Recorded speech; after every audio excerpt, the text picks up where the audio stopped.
distinto. Pero yo, por ejemplo, yo llegaba ahí, íbamos y cortábamos un poco de helecho o sarve, que eso es mucho el hecho, no sé cómo, de todo no sé cómo sonará si sarve o helecho, no sé, bueno, pero tiene juntos nombres. Pero creo que el propio nombre es sarve, creo yo. Bueno, iba y cortaba uno, y así verde, porque no era que lo dejara secar, no, verde. Y échelo ahí encima, encima de los palos, encima de la cama. Y encima de la cama, encima de los helechos o de los árboles, se tendían unas lonas que en ese tiempo había unas lonas que salía el abono para sembrar la papa, que eran unas lonas, pero no sé de qué material eran finas, finas, unas lonas finas, finas. Era como de algodón, como parecía como algodón, pero era sumamente fino. Y tejidas finas, finas. Las tendía uno encima.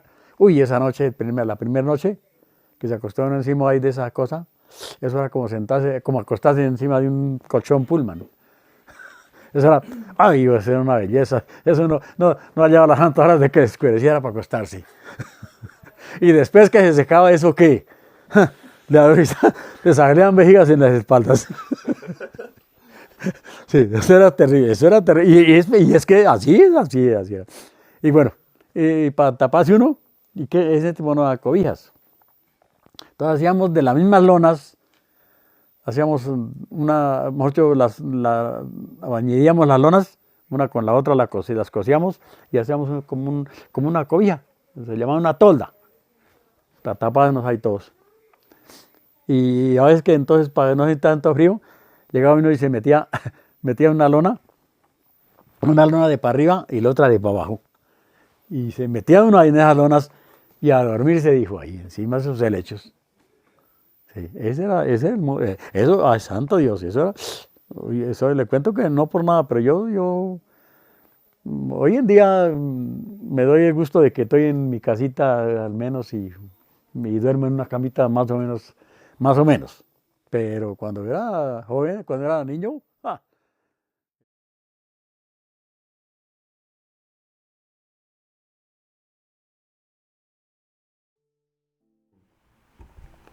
Macheta, Cundinamarca, es un pueblo pequeño ubicado a unas 2 horas de Bogotá. Conocido por sus termales y su café, es un lindo pueblo con una bella vista del Valle de Tensa y se configura como un importante atractivo turístico para las personas que habitan Bogotá o sus alrededores.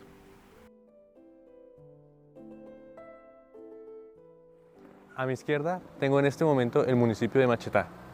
Su población es de 7.100 habitantes. Tiene 23 veredas sin contar el casco urbano y el 97% de su territorio es rural.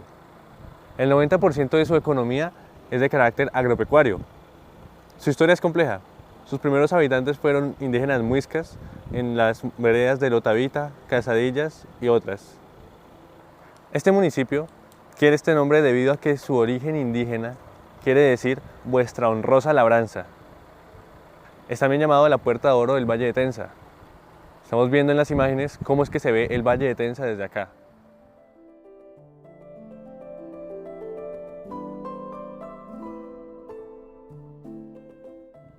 Previos al 2010, no hay realmente estudios acerca de la región. Es muy complejo encontrar información acerca de esta y los pocos estudios que hay se van y se remontan a la época de la colonia. Hablaremos aquí de un poco de la historia más reciente, desde los ojos de una persona muy importante que es mi abuelo. Nacido aquí en 1949, hace más de 70 años vivía acá mi abuelo de niño. Creció en estas tierras y luego migró hacia la sabana centro de Bogotá. Años allá de trabajo y finalmente pensionado, decidió volver acá a su tierra natal. De eso se trata este trabajo. Queremos indagar en la forma de pensar de ese hombre y en las razones que lo llevaron a desenvolver así su vida. Indagaremos en las condiciones en las que vivía y las transformaciones que vivió a lo largo del tiempo y cómo el territorio influyó en estas. Bueno, cuénteme, ¿quién es usted? ¿Cómo se llama? Bernardino Castro Castro. ¿De dónde viene? Vivo aquí en Machitá. ¿Qué edad tiene? 75 años cumplidos. Ok, o sea, su merced es del 49. Correcto. Pues yo me crié aquí en Machitá en una familia como algo pobre, de todas maneras. Y éramos éramos cuatro, tres hermanos y mi mamá. Vivíamos en una vereda que se llamaba Solana. El territorio que vivía se levantaba sobre relaciones económicas desiguales. Su vida, su cotidianidad, su casa eran determinadas básicamente por las relaciones laborales y con el patrono. Pero más adelante, por ejemplo, que sus relaciones amistosas estaban dadas por estas relaciones laborales.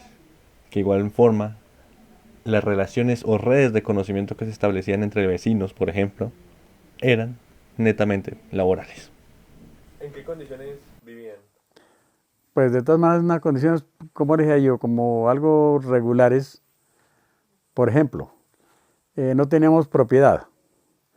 Vivíamos en casita pues, ahí de un vecino que tuviera una casita, nos la arrendaba y mi mamá cuando uno estaba nosotros estábamos pequeños, mi mamá, ella pues iba y les ayudaba al dueño de la casita, iba y le ayudaba a cocinar para obreros y eso.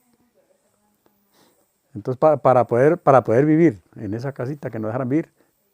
Empecé a trabajar cuando tenía la edad de por ahí de 6 años. 6 años tenía yo cuando empecé por allá a ir a ayudar a los vecinos por ahí a amarrar para ir las ovejas, los terneros, esas vainas y para poder que me dieran comidita porque de todas maneras éramos muy pobres, entonces tocaba hacer así. Pues de todas maneras había veces que pues cuando ya tocaba, yo ya podía trabajar, entonces nos retirábamos de donde estábamos trabajando y me iba por allá por una casa donde un señor que nos decía, bueno, camínenme, nos ayuda y yo le doy una casita para que viva y nos ayuda a trabajar, a lo que hubiera que hacer, cerrar papa, cerrar maíz, lo que hubiera, haber ganado, lo que fuera. La vida laboral del Machetá era dura, sin embargo la relación con el patrono era lo más duro de esta. Si bien existía en algún momento la bondad, como mencionaba mi abuelo, se les otorgaba alimentos cuando los veían muy mal, el trato era mayormente de humillación.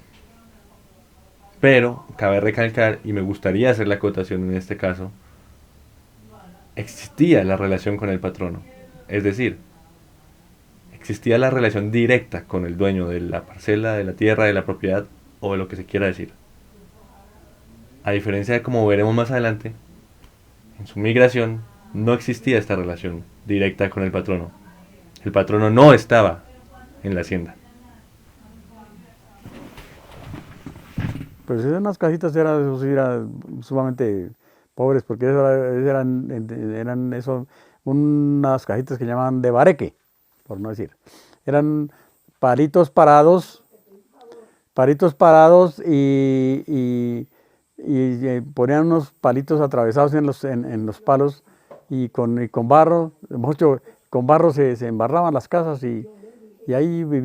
Pues no, de todas maneras, pues uno ahí le ayudaba, por yo iba ahí y el señor le decía, bueno, viva aquí en la casita y nos ayuda, y su mamá también que nos ayude a cocinar para los obreros y eso, pero entonces la gente, pues no, ellos no veían como que uno que sí colaboraba y les ayudaba, sino como que siempre como algo de humillación y esas vainas, entonces uno se sentía como mal, pero ya tocaba así porque... En tiempos de escasez, la relación con la naturaleza y con los propios vecinos era imprescindible. ¿O con quienes se reunían? No, pues eso ya uno se iba a trabajar y allá, por ejemplo, el dueño del trabajo, él avisaba a muchos obreros, entonces uno iba y se reunía con toda esa gente allá a trabajar, pues unos 10, 12 obreros a trabajar. Y ya entonces allá él le daba a uno la alimentación y eso. Y para ir la bebida le daba a uno, lo que fuera de bebida, le daba a uno para el día, pues, cuando le tocaba trabajar. Pues cuando uno está trabajando, pues de todas maneras uno por ahí conseguía, por ejemplo, algún vecino le dejaba sembrar por ahí unos surquitos y sembraba papa, o sembraba lo que hubiera, sembraba papa, frijol, maíz o alguna cosita. Entonces, uno pues tenía en la casa para cuando no podía trabajar, entonces tenía comidita ahí mantenerse o para comer con la familia. O si no, entonces uno le decía al vecino, hágame me vende por no decir un arroz de papa. Le decía un arroz de papa y él se la vendía y uno se la pagaba en trabajo. Por ejemplo, yo tuve gente que me ayudó, me colaboró. Por ejemplo, un tal señor se llamaba Siervo Camelo, otro señor que se llamaba Alfredo Segura, y otro señor que se llama Rosso Gómez, que eran los más, a los más que yo le ayudaba en mi juventud, los más que le ayudaba era a ellos. Y ellos me colaboraban. Bueno, Bernardino, usted no tiene, bueno, tome, llévese unas papitas para que coma, unos hijitos de arracacha, cualquier cosa, y hágale allá con su mamá para que les haga de comer. Ya, eso así era. Cabe recalcar que las relaciones de mi abuelo con el espacio y el tiempo y cómo los medía estaban determinadas también por el trabajo. Se levantaba en últimas pensando en a qué hora tenía que ir a trabajar. Sin embargo, la diferencia radica en cómo lo medían. El tiempo era atmosférico. Se medía, por ejemplo, con el sol y una sombra que estaba pues previamente observada. En la sabana sería diferente. El acceso a relojes, por ejemplo, o radios cambiaría su forma de percibir el tiempo.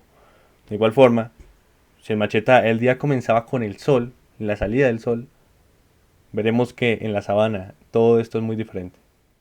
Pues temprano, por no decir, me imagino que eran por ahí, se levantaba uno para ir a las 6 de la mañana, pero entonces uno ya para irse a trabajar o a hacer los quehaceres que hay que hacer, tocaba era mirar el sol porque ya nosotros ni un reloj, ni un radio, ni nada de esas vainas para saber la hora, nada, sino tocaba era, nosotros, si el sol estaba altico ya, más o menos eran las 7 de la mañana, a las 8:30 tocaba irse a trabajar.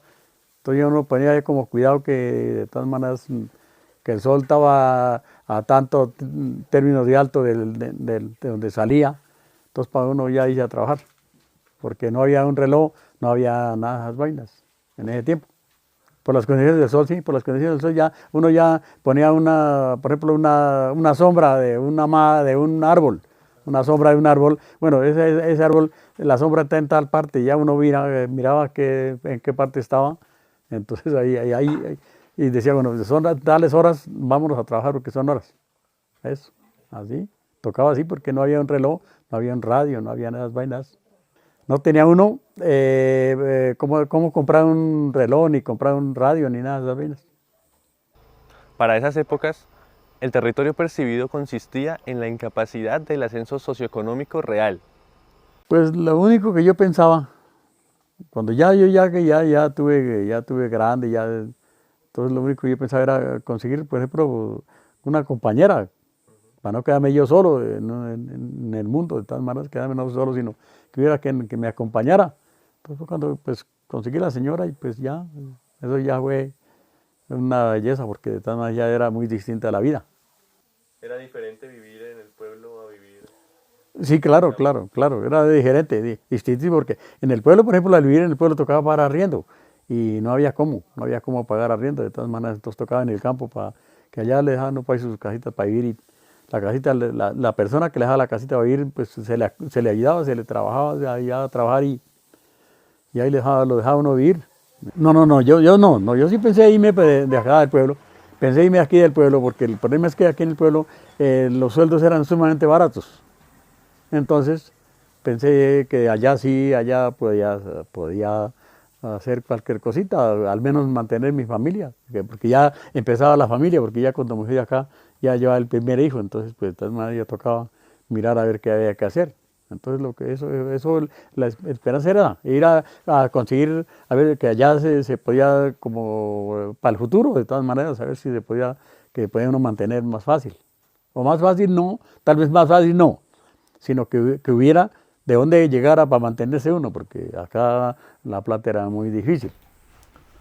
Debido a todas estas razones, mi abuelo sale de Machetá y se dirige a la sabana. Allí se encuentra con cambios abruptos en su forma de vida y de trabajo. Se encuentra con el trabajo formal, la seguridad social, nuevas tecnologías y, en sus palabras, una mejoría de sus formas de vida. había un señor que se llamaba Bernardo Vargas. Ese señor tenía una finca en el municipio de Cogua. Tenía una finquita allá. Entonces había unos señores, un señor que se llamaba Juan Méndez y otro señor que se llamaba Guillermo Castro. Entonces les dijo a ellos que si se querían ir para allá a cuidar la finquita. Y ninguno de ellos quiso irse. Entonces el tal señor Juan Méndez me dijo a mí que si me quería ir, que yo pues no había que hacer, que si me quería ir a trabajar ahí con don Bernardo Vargas. Y así fue. Entonces pues le dije, bueno, entrevísteme con él a ver de dónde me encuentro y esas cosas. Y nos entrevistamos con don Bernardo y nos pusimos cita y tal día nos encontramos y hablamos. Dijo, sí, listos, vámonos. Y así fue, me llevó, me fui para allá.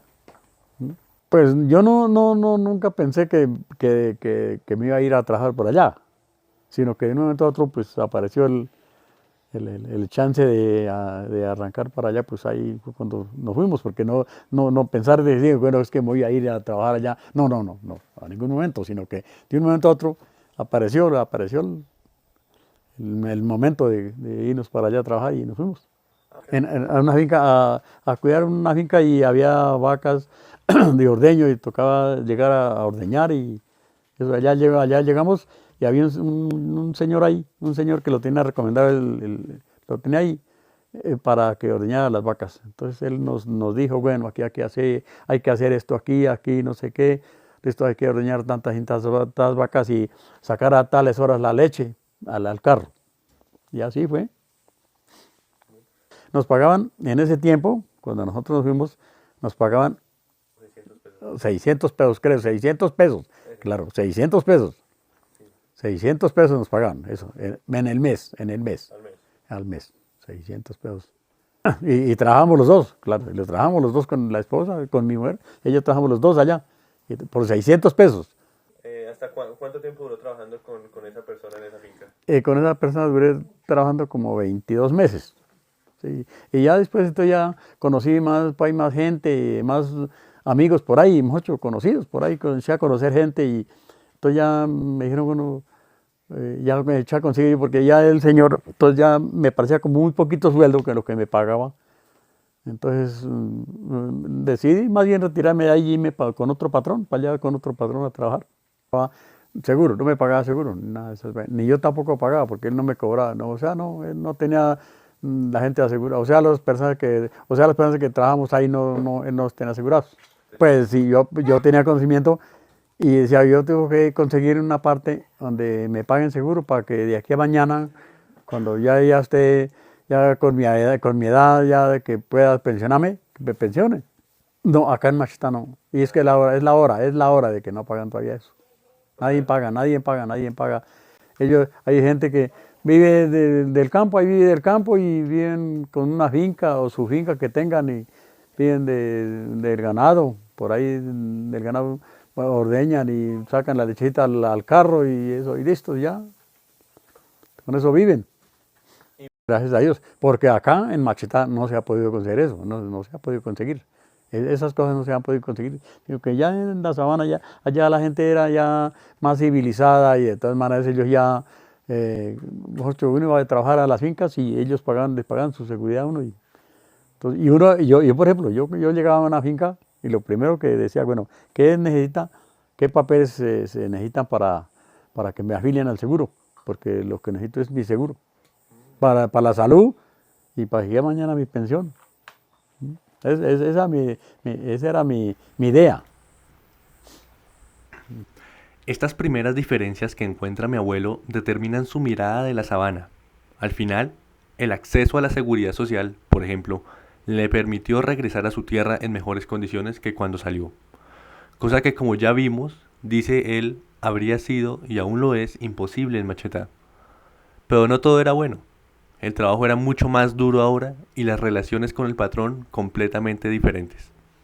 Pues yo me conseguí un trabajo de un tal señor Jaime Triviño. Y donde el señor Jaime Triviño él tenía muchas vacas y tenía mucha finca. Y el señor tenía mucha plata, mucha plata. Pero entonces, por ejemplo, una comparación. Llegaba uno a trabajar con él, le decía, oiga, yo le voy a dar trabajo, pero lo que le pido es que no se puede tomar un poquito de leche, no, nada, no se puede tomar un poquito de leche porque la leche es enfermosa. Entonces, para que usted esté cada rato en el médico, entonces no, yo no estaría de acuerdo, porque entonces ya se perdería el trabajo porque usted en el médico, entonces no, toca no probar la leche. Pero entonces el señor no era porque era la leche enfermosa, no señor, no era que enfermara, el obrero no se enfermaba con la leche, sino porque no se tomara un poquito de leche uno para que no le hiciera falta para entregarle al carro, porque le hace falta, mucho perdía, por no decir, tomarse un pocillo de leche, le hace falta para completar un litro. Claro.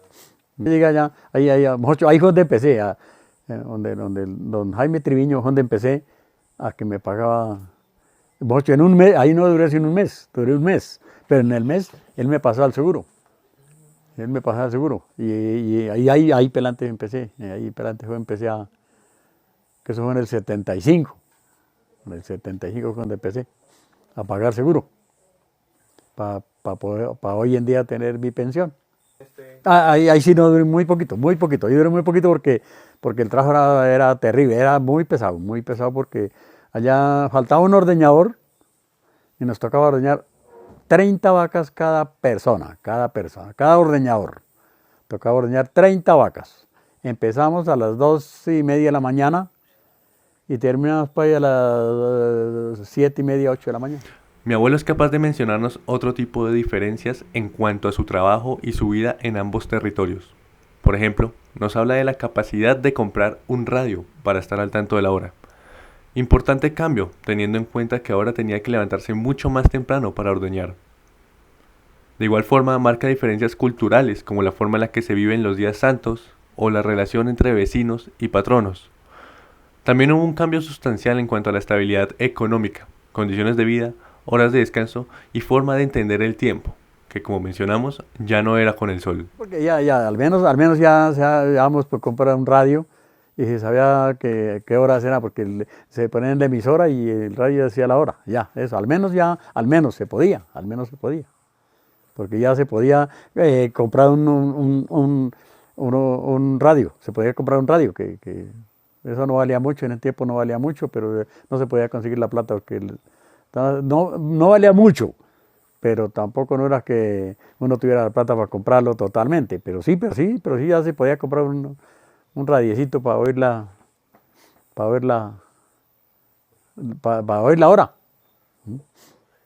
Pues allá el único cambio era que se sabía que trabajaba uno y había patrones que pagaban semanal el sueldo, y había patrones que no, era quincenal, pero en ese tiempo pagaban semanal. Entonces el cambio era ese, porque se sabía que estando acá en Machetá no se podía conseguir la plata para que una platica cada 8 días o cada 15 días para ir a hacer el mercadito, no se podía. Entonces el cambio era ese, porque sabía que llegaba su quincena o su semana y le pagaban su sueldito y iba ahí al pueblo y hacía su mercadito y para mantener la familia. Ese era el cambio. Las casitas eran medio, no era que sea que palacios, unos palacios terribles, no. Pero al menos era cementadito el piso de las casas y entejadito, y al menos era mucho mejor. De todas maneras, allá se cocinaba, mejor dicho, allá al menos hay una estufita de carbón, y se cocinaba allá. En cambio aquí no, porque aquí tocaba un fogón de 3 piedras y póngalo ya ahí encima de las 3 piedras y échele leña por debajo y para poder hacer la alimentación. En cambio allá no, allá ya al menos era una estufa que ya tenía su chimenea y allá listo, ya se podía poner la olla ahí encima de la estufa y al menos no se ahumaba uno, no comía humo, así como estando en el fogón en el piso. Eso. Siempre, eso se sentía, mejor dicho, Pues aquí sí tocaba trabajar, sí, pero al menos uno para ahí descansaba un día, 2 días en la semana, eso. Allá no. Allá en la sabana tocaba de a diario, cuando únicamente tenía uno descanso cuando le daban vacaciones. De lo contrario, Semana Santa, lo que fuera, festivos, no había decir, bueno, hoy no trabajo, me voy. No, no, no porque tocaba ordeñar las vacas. No, aquí cuando yo estaba acá, en Semana Santa o eso, o cualquier fiesta, por ejemplo, eso que en ese tiempo, porque fue como después cambiaron, por ejemplo, por no decir, en ese tiempo cuando yo estaba acá, era el día de San Pedro, era el día de San Pedro, no era que el festivo es el lunes, no, no, no, sino era el día que era. Y eso, la gente aquí es lo único que era bueno eso sí era muy bueno, esas cosas eran muy buenas porque la gente, por ejemplo, un vecino de allí le mandaba el almuerzo al otro vecino, y el otro vecino al otro vecino, bueno, que uno mandaba envueltos, que el otro mandaba pollo, que el otro mandaba hasta eso, masato que hacían con maíz y eso, le mandaban al otro vecino y ahí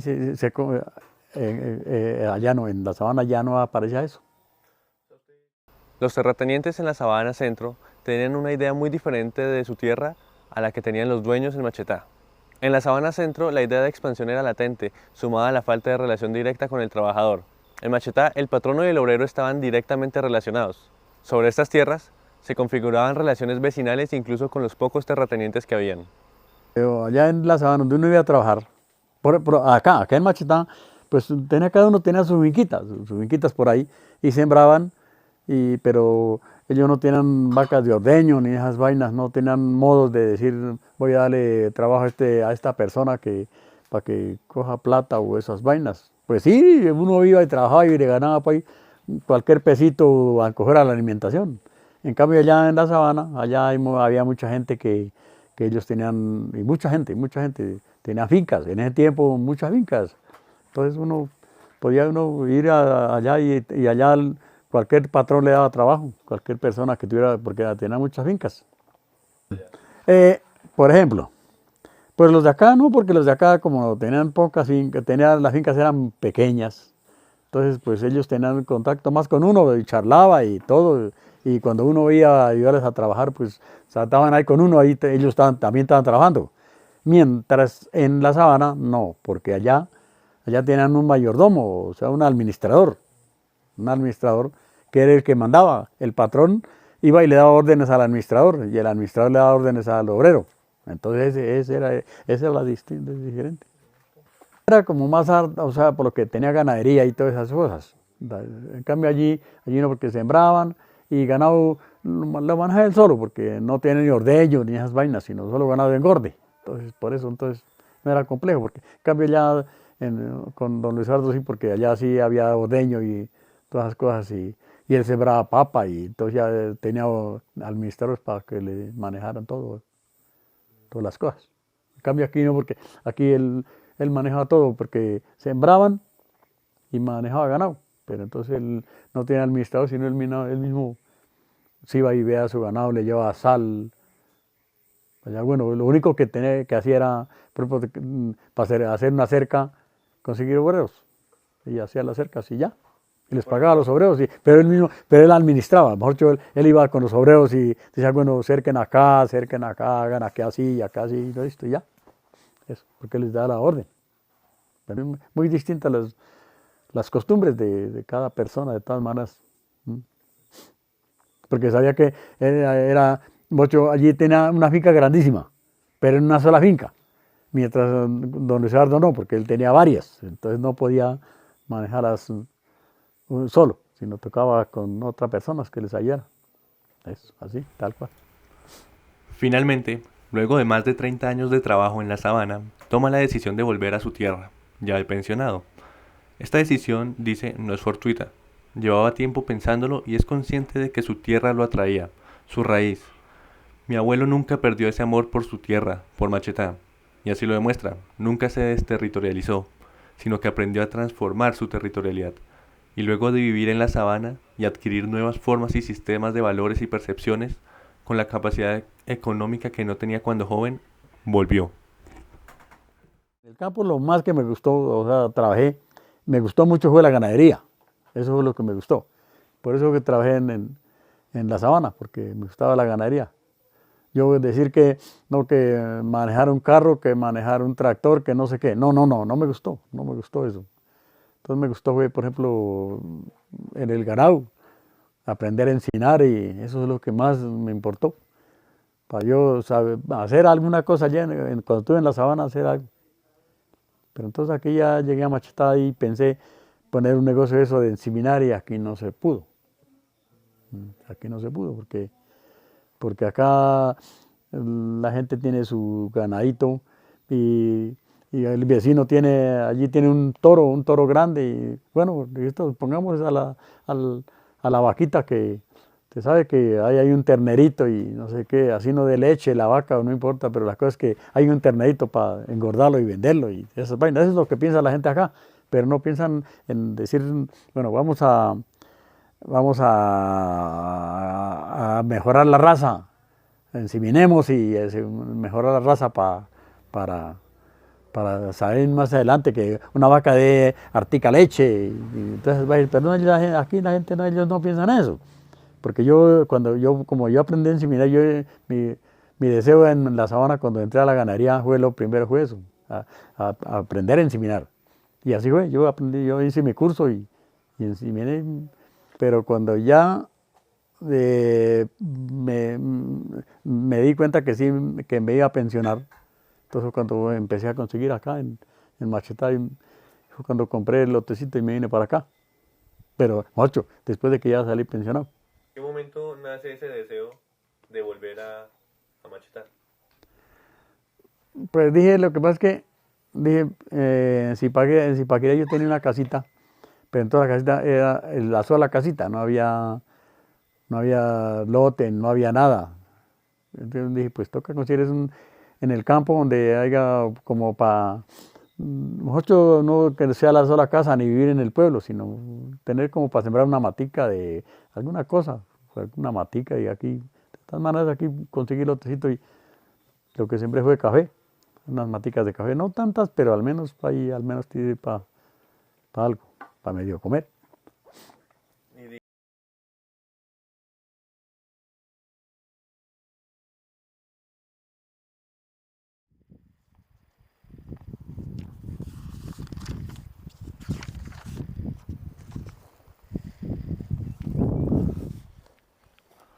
Podría decirse que la pobreza era un común denominador de la vida acá en estas épocas. El trabajo era informal y mal pago.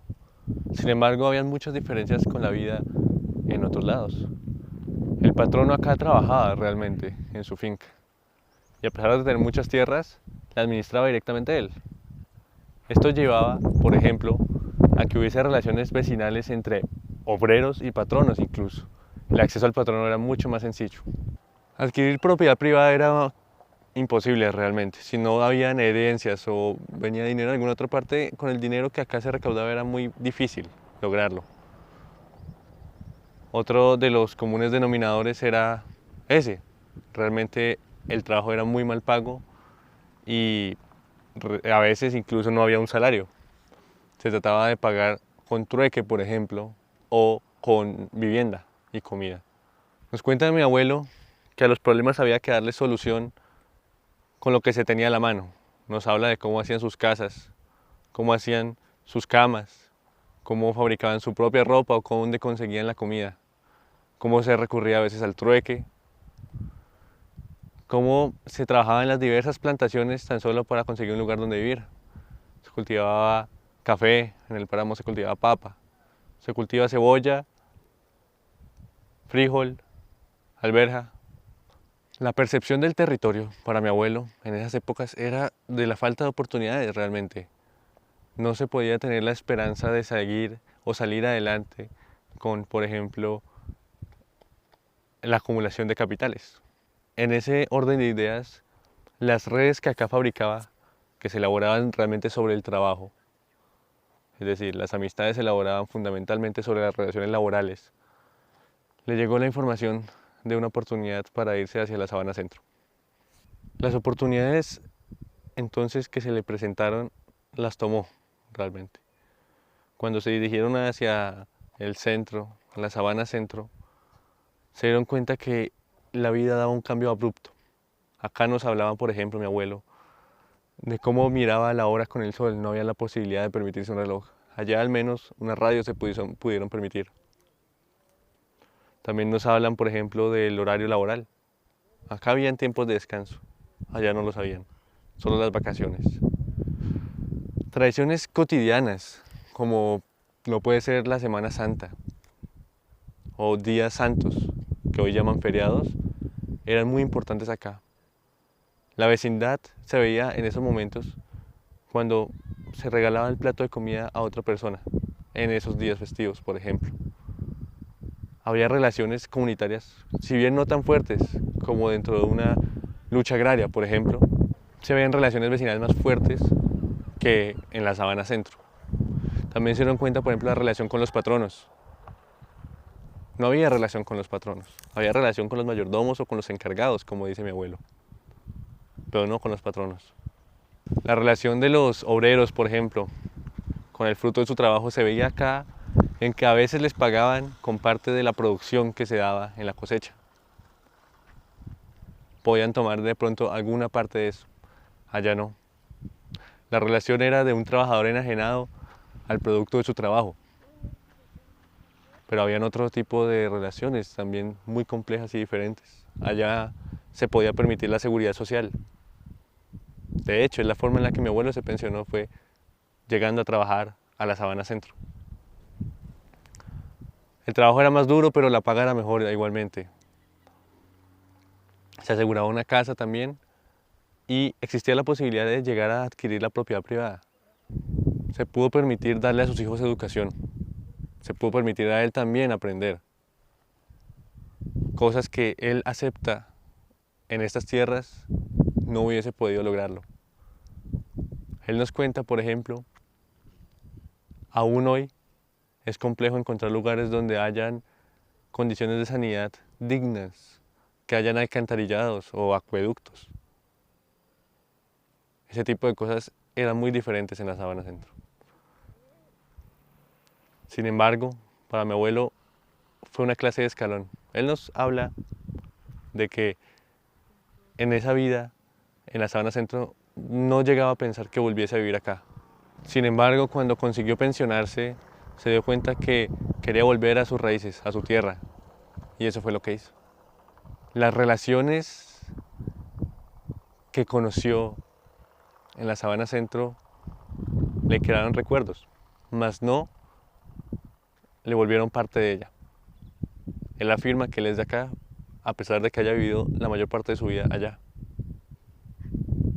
Las relaciones que más perduraron en su vida fueron las que conoció acá. Las redes de vecindad, por ejemplo, le gustan de acá.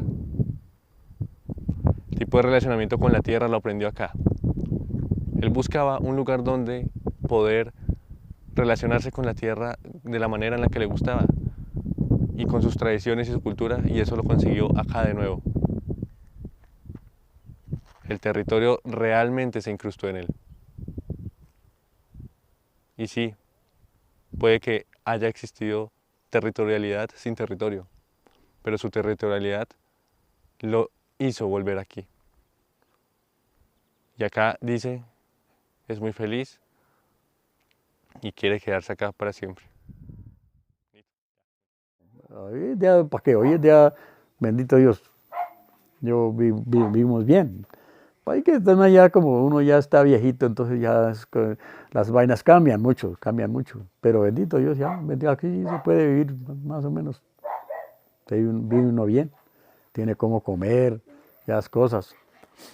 Porque no como cuando era puro chino, que por ejemplo, en una parte que de pronto trabajé yo en una parte, allá por ejemplo, mataban un pollo, una comparación, mataban un pollo para el almuerzo.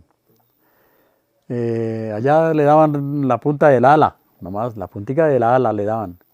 Y decía, algún día, cómo hacer que mi Dios nos ayude y yo pueda crecer y pueda tener yo, por ejemplo, cómo llegar y matar un pollito o una gallina y comer una presa, lo que es una presa, no un pedacito de hueso. Eso es lo que pensaba yo. Y así es, ¿verdad? Entonces, son vainas que en realidad, ahorita le doy gracias a mi Dios, que en realidad sí se puede, y se puede, gracias a Dios, sí. Porque ya no es que uno tenga que mucha plata, nada, pero al menos la economía sirve ya para uno darse sus gustos, que no se dio cuando era chino, cuando era niño, por no decir. Y ahorita viviendo acá, que pues le gusta vivir acá, pensando por ejemplo en la sabana, ¿extrañaría la sabana o...? Pues de todas maneras no. Mejor dicho, como digo, tengo recuerdos porque allá la sabana me dio de comer, mejor dicho, allá yo pude, le di estudio a mis hijos y esas cosas, todas esas vainas, sí. Tengo recuerdos, pero que me falte vivir en la sabana, no. Porque ya estoy ya radicado aquí, aquí ya es muy distinto. O sea, usted podría decir que básicamente quería volver a su tierra de Sí, origen. sí, sí, hasta que mi Dios me deje. Entonces, y eso es lo primordial. Ya, mejor dicho, ya creo que se decidió así. Entonces ya no hay más que hacer, ¿sí?